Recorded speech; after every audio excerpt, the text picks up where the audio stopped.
Okay, what's up? Terrible lighting setup because I'm fighting off some jet lag. Let's talk about Kenshiro.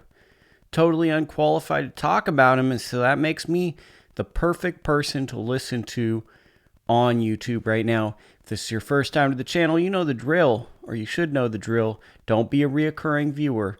Hit the subscribe button, like it, and leave a comment to my outlandish takes before we get into the video. Let's vibe out to the groovy intro.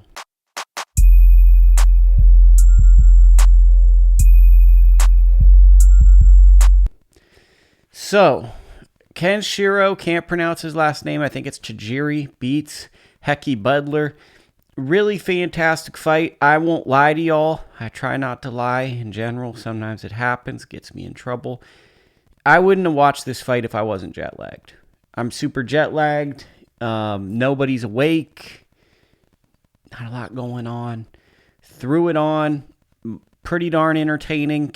Honestly can say I'm probably not the biggest 108-pound fight fan guy. I'm probably not the biggest hardcore enthusiast for these weight classes. I look at a guy like Abraham Gonzalez, as much more in depth, but Abe has been talking to me for probably about 4 or 5 years about Kenshiro. And he had a loss or whatever, but he came back, won. My guy, True School Sports, I'll throw it on the screen because I don't even know the stat. See, I'm not even that well versed at this weight class, right? And that's going to get us into my first talking point, which is Kenshiro is a pound-for-pound fighter. But I have no relationship with this weight class. I don't really know the fighters. I don't know where they fight besides Japan.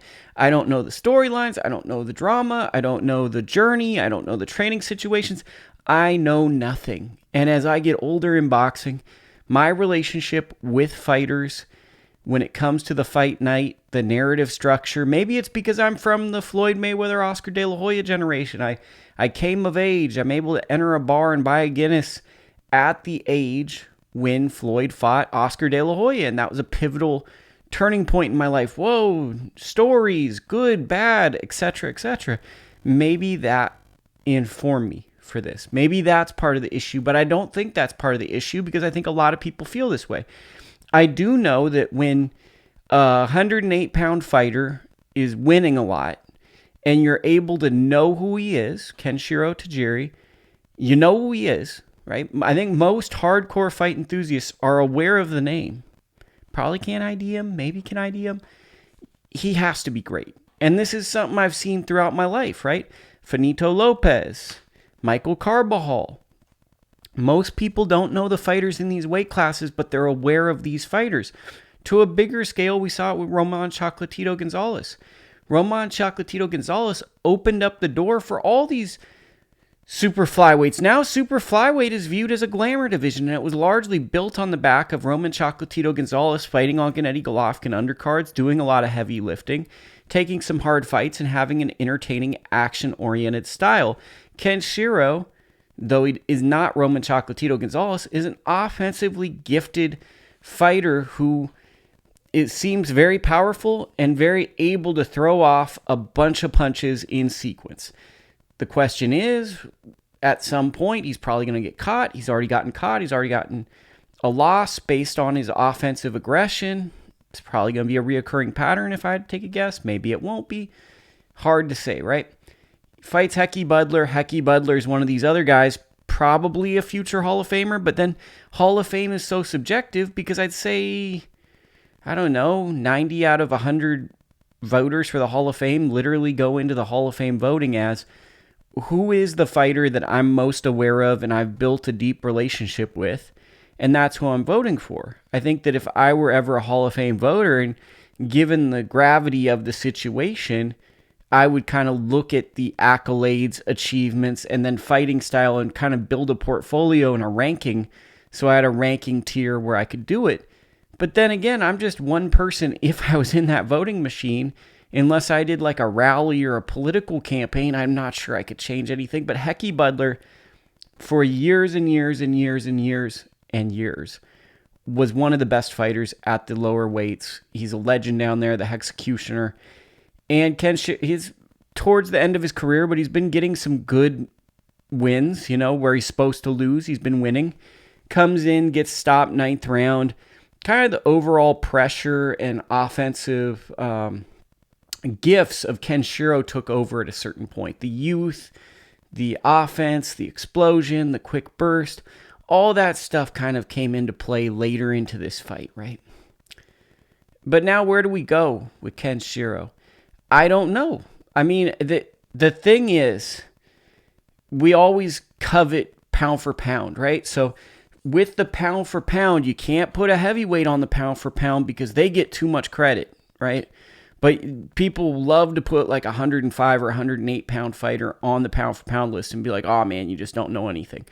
We have to kind of come to a middle ground with that, because to me, Kenshiro, his achievements, I'm not really sure how to put them into context, to be honest with you. True School Sports says he's got 10 or 11 world title defenses. That's awesome. But at the same time, how deep are these current divisions right now? Jermell Charlo is an undisputed junior middleweight champion, and a lot of people are looking at his reign as that's one of the weaker divisions in boxing. They have to fight each other because there's no strong force in there. They're trying to build up a star. He ran the gauntlet. He became it. There's many people that don't list Jermell Charlo as a pound-for-pound fighter. I would have Charlo above Kenshiro if people are not putting Kenshiro on a or if they're putting Kenshiro on a pound-for-pound list over Jermell Charlo. Seems a little goofy. But to me, the pound for pound, there's a level of achievement. There's a level of how good I think the fighter is based on the eye test. And there's a level of how much does he affect the world. That's of consequence to me, right? Because you look at the number one guy in the sport, Terrence Crawford, generational fighter, Hall of Fame fighter, on any media platform after beating Errol Spence. And pretty obvious when you watch him, one of the greats. He's got the achievement, 2-time undisputed champion, pursuing a 3rd undisputed championship. Kenshiro, it's hard for me to contextualize where he fits into this sport. So I love that he's getting platformed on ESPN+. I love that he's getting opportunities to fight.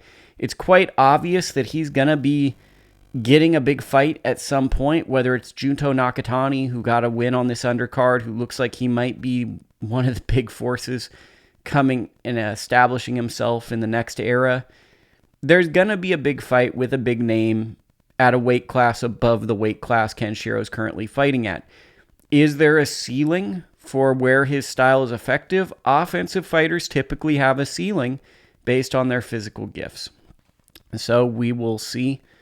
Just wanted to do a quick little, not hangover, but jet lag video because I'm just sitting here super bored. So if you like this video, if you think I'm a cool guy, let me know. And hopefully this goes platinum because in a way videos go platinum, so we could really use with a little bump. So if you think this is cool, tell a friend to tell a friend.